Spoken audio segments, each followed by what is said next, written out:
It's safe to say the Lakers are not having the season they planned on since adding King James, and now Kobe Bryant has some advice for LeBron. Oh, and if you've ever wondered where the Black Mamba would choose to play if he hadn't been with the Lakers, the answer might surprise you. Greetings, sports fans. Thanks for watching The Fumble. I'm your host, Jackie Ray. For all the latest in sports news, make sure you hit subscribe. Now, true Laker fans will remember when LaMarcus Aldridge visited the Lakers and left, kind of with a Then you started hearing it over and over.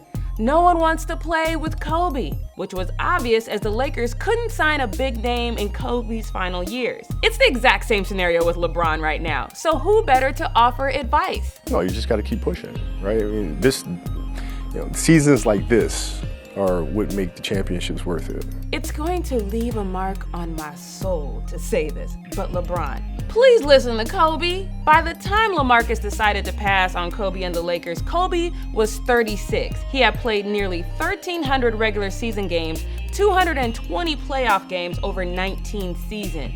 But father time will catch up. He missed all but 6 games in the 2013-2014 season with a knee injury, followed by his lowest scoring average in 2015. History will repeat itself. But if you want to get another championship, you have to keep pushing. You tell him, Kobe. They were rolling. I mean, they were playing very well. And then they got hit with all these injuries, kind of set them back, knocked them off kilter a little bit, and it's hard to reboot that. And so now, they're caught in that rut. But next year should be better. Okay, well, next year should be better. I'm going to have faith in what Kobe says because I still think if the Lakers are not planning on throwing a massive going away party for everyone except Kuzma, Ingram, and maybe Rondo, yes, I know I left out Lonzo. It was not an oversight. It's so disrespectful for you to say something like that. But if it doesn't happen and we can't get someone like Anthony Davis in here, LeBron's last days in LA will be very similar to Kobe's. Now, as far as the massive overhaul I'm talking about, Kobe thinks success is possible either way. Obviously, they'll make smart decisions. You have opportunities, pieces that you can trade, assets and things of that sort. Or you can stay with the young guys who are extremely talented and have great upside and let them develop. When die-hard Kobe fans talk about LeBron, the criticism is usually about him requesting a trade. But they always seem to forget Kobe did the exact same thing. In 2015, Kobe told ESPN that he had requested a trade in 2007 and that his #1 target was the Chicago Bulls. In 2015, Kobe told ESPN that he requested a trade in 2007 and that his #1 target was the Chicago Bulls. The Lakers were actually in talk with the Bulls to make the trade, but when the Bulls would not include Lou Aldang, the trade deal fizzled. But maybe Isaiah Thomas, who was the head coach of the Knicks at the time, was still a little bitter and wouldn't even entertain a deal with the Lakers. Or maybe now that Kobe has retired, he just likes the thought of what could have been. But he told ESPN Frank Isola if he could have played anywhere else besides LA, it would have been, wait for it, the Knicks.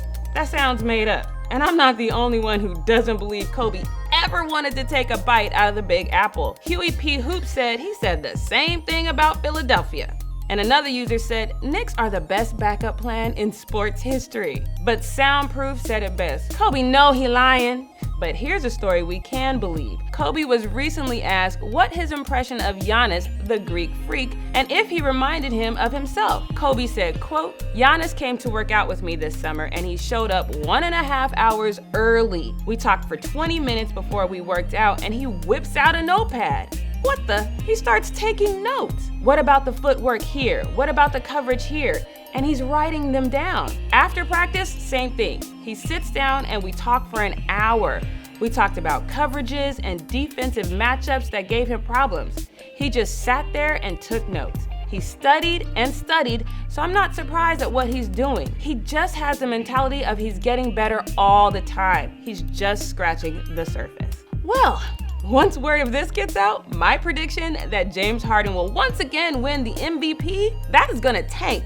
Fumble fam, who is your pick for MVP? Are you siding with Kobe and going with Giannis? Or are you siding with me and going with James Harden? Probably not my smartest plan to pit myself against Kobe, but whatever.